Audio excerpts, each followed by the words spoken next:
Hey everybody, how's it going? Welcome once again to NoDQ&A video right here on youtube.com/NoDQ&CAW. And as always, NoDQ.com, your source for the very latest in WWE and TNA. Let's get right down to your questions. This first one comes from JM Sticks97. Hey Aaron, quick question. How much longer do you see Rey Mysterio in the WWE? In other words, when do you see him retiring? That's something that people have been speculating on for years now. How much longer is Rey Mysterio going to compete in WWE? How long is he going to continue wrestling? He's had several injuries. He's been in, he's been out. I really do think that the clock is winding down on his career.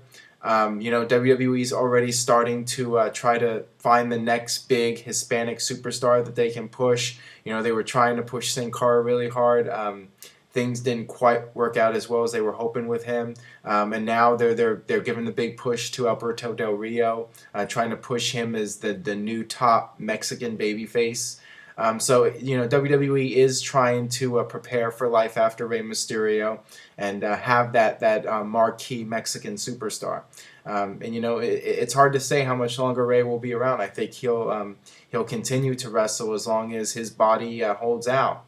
But once it gives out on him, he's going to be done. And there's only so much longer he can go. He's starting to get up there, and he's been wrestling for, oh my goodness, over 20 years now. I mean, he's been around a really long time, and it's definitely coming close to the end. How much longer he'll wrestle? I mean, that's really up to him and up to his body. Alright, this next one comes from Grace HQ Sky. Hey Aaron, I'm newish to your show. Thanks to my friend John. Oh, thank you, John, for spreading the word. With Bruno Sammartino finally agreeing to join the Hall of Fame, do you feel this will push WWE to get an official building sooner rather than dragging the process out? Definitely. Triple H really believes in the Hall of Fame and making it as credible as possible. And it's been talked about for years, the idea of having a legitimate Hall of Fame, a physical Hall of Fame location. And Bruno Sammartino has made a big deal out of this in the past. He's talked about WWE, if they really feel that they're a legitimate Hall of Fame, that they should have a physical building.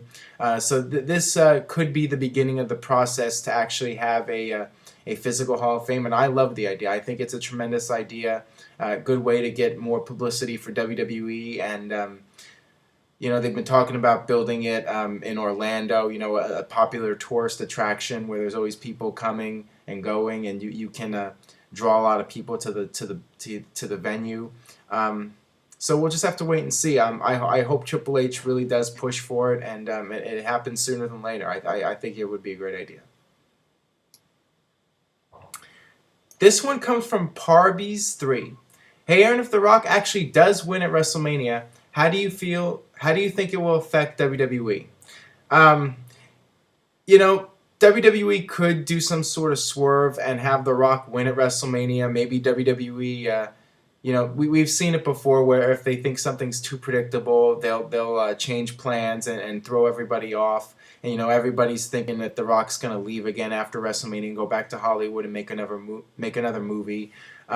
So I would not rule it out that The Rock wins at WrestleMania. He could win at WrestleMania, and then the next night on Raw there could be some big rematch and he loses. The Rock isn't going to be sticking around after WrestleMania. After WrestleMania, he'll be done for a while, and if he's champion, he's going to be dropping the title. So it doesn't necessarily have to be a WrestleMania. That would be the predictable way to go. But they could have him drop it at Raw. He could maybe make one more pay-per-view appearance at Extreme Rules or whatever, and then drop the title.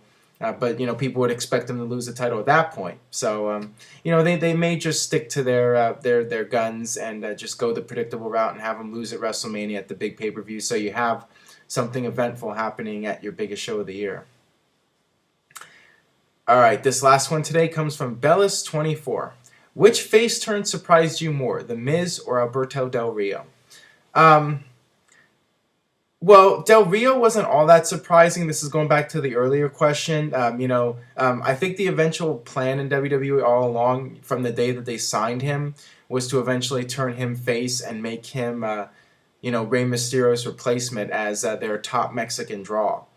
So I think that that was inevitable that Del Rio would eventually turn babyface. So that didn't really surprise me all that much. And you know what, the Miz.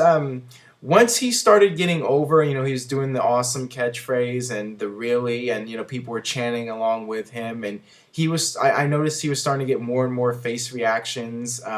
I figured that was also inevitable. At some point, he would turn face, and his face turn is had a mixed effect so far. His character sometimes comes off as really arrogant and annoying.